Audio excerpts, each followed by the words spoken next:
Hi, Movies Rush here. Today, I'm going to explain an American dystopian action horror film called The Purge. Spoilers ahead, watch out at your own risk. At the beginning of the movie, we see several clips of people killing and assaulting each other, and houses being burned. Several shootouts and gang fights resulting in hundreds of deaths are seen. In 2014, the Republican and Democratic parties had collapsed in the US. An economic crisis gave rise to a third political party called the New Founding Fathers of America, NFFA. The party leader is the US President, Bracken. He and the others from his party formulated an extreme law called the Purge. Every once in a year, one night, for 12 hours straight, all crimes are legal and no emergency services will be available. People are allowed to release their inhibitions in any way they choose, including murder. It is now the year 2022. Because of the Purge, the United States has become virtually crime-free, and unemployment rates have dropped to 1%. It is the day of the Purge. James Sandin drives back to his home in a wealthy gated community to be safe during the night.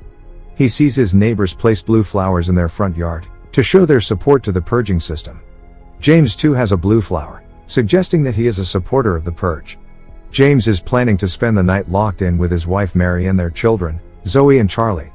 Zoe is in her room with her boyfriend Henry. James is not fond of their relationship, so Henry sneaks out of the house. As Henry sneaks out, the two see a neighbor sharpening a weapon for tonight. As Mary places the flowers in their yard, their obnoxious neighbor, Grace Farron, approaches her with some cookies. The two talk about the lockdown happening in an hour and go their separate ways. James' son, Charlie, is then seen playing with his creepy robotic toy, Timmy. Later that evening, the family happily has dinner together and goes to their study room to prepare for the Purge. First, James turns on the surveillance camera placed around the house. Then, he turns on the security system which brings down metal doors and windows, closing every possible opening in the house. Lastly, he brings out a gun from the safe for protection. Then the family sits down to watch the official initiation of the Purge on TV. It is announced that the Purge is fully in motion. Weapons of Class 4 or lower are now legal. However, all other weapons are restricted. Government officials of ranking 10 or above are immune to the Purge, so an attack on them is still considered illegal. After a siren blares, any and all crimes including murder will be legal for 12 continuous hours. Police, fire, and any other emergency medical services will be unavailable. As the broadcast completes, the siren starts to blare, indicating that the Purge has now started. James tells his kids that since they can afford protection, they will be fine. Zoe then goes back to her room. Charlie, on the other hand, doesn't seem to like the idea of the Purge, but James tries to make him understand, saying that it allows people to take out their frustration. He too then goes to his room. Zoe hears a thud in her room and finds Henry, who had snuck in before the security system was engaged. Henry tells Zoe that he wants to talk to her father about their relationship. Since James cannot throw him out of the house during this time, he thinks it's the perfect time for him to convince her father. Everyone in the house relaxes, while Charlie plays with his robot Timmy. He moves Timmy around the house, surveilling everything through Timmy's camera. He sends Timmy to the study room and watches the surveillance footage. He sees a man running away from someone, and stand right in front of their house. Charlie runs to watch the surveillance footage from near, and sees a man begging for help outside their house. In order to help him, Charlie disarms the metal door. At the same time, Henry makes his way towards James' room to talk to him.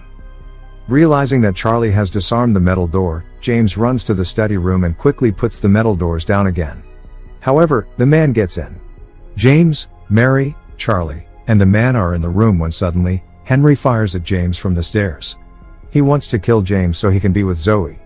The two fire at each other and Henry gets shot. Seeing this, Zoe saves Henry and takes him away, after which James looks around to see that the strange man is gone too. To ensure his family's safety, James takes his family into a safe room and goes to look for Zoe.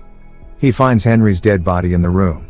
We see that the stranger is standing right behind him as he checks Henry's pulse, but James doesn't see him. Charlie sees a group of people approaching their home through the camera and calls his parents. The group is masked and has weapons in their hands. The group leader stands right in front of the camera and starts talking. He knows James's name and tells the family that one of their targets was lost. The group got to know from their neighbor that the target had run into their house. Now, the group wants the target out so that they can kill him. If the family doesn't send him out in time, they threaten to get inside the house and kill everyone, as they know a way to break in. Then, the group cuts off the power supply to the house, and everything goes black. James tells the family that they have to find the man and force him outside, but Charlie is reluctant to the idea. James and Mary go out to search for him. Charlie too looks for him with the help of Timmy, and finds him hiding behind the sofa in the living room. He blinks Timmy's light at the man and makes him follow it. Charlie is trying to help the man. He takes him to his room, where he has formed hiding in the closet. Timmy flashes his light at the hiding, and the man sees it. He finally goes inside it, after thanking Timmy. Just then, the Purger's leader calls James to the front door. The two talk through an opening, and James explains to him that they are not trying to save the stranger. The leader then shoots one of his own men to threaten James, while claiming that the group's equipment to break the door is arriving soon. James, fearing his family's safety, gets back to look for the stranger. He goes into Charlie's room and sees the stranger holding Zoe at gunpoint. As he threatens James, Mary comes behind him. James and the man get into a fight and James accidentally shoots him. He and Mary then tie the man to a chair. However, the man starts to fight back. James makes Mary pick on the stranger's wound so he would give up. Charlie watches all of this in horror. They prepare to give him to the gang, but realize that they would not be any better if they did. The stranger too offers James that he will go outside so that he can save his family. James realizes how wrong they are, and tells Mary that they will have to fight back and defend themselves. Just then, the Purger's equipment to open the doors and windows arrive. They attach huge chains to the doors and pull on them, finally breaking in. James hands Charlie a gun and tells him to hide in the basement. He forgets to untie the stranger in a hurry and gets ready to fight. Zoe hides in her room, while the stranger tries to free himself. Now the Purgers start to break in. One of them opens the main door for the leader, and he gets in with his gun. As they hide around the house, one Purger gets in through the basement door and attacks Charlie. As he is about to kill him, James shoots the man from behind. The group maniacally roams around the house. James fights and kills most of them, but the leader appears before him and stabs him. As James lays in the ground dying, the leader politely thanks him and kisses his forehead. The others start to destroy everything in the house. Charlie is in the study room, looking at the surveillance footage, when he sees two people approach the Purgers in their front yard and kill them. He notices that the people are their neighbors, Grace and her husband. Slowly, all the neighbors gather to help the Sandins. But at the same time, Mary is caught by two of the Purgers. The girl Purger tickles Mary as she begs for her life. Just when she is about to hit Mary with her machete, their neighbor, Mr. and Mrs. Halverson, shoot the two dead. Mary goes to help James, but before they can do anything, the leader walks into the room. He clocks his gun and thanks them for their sacrifice.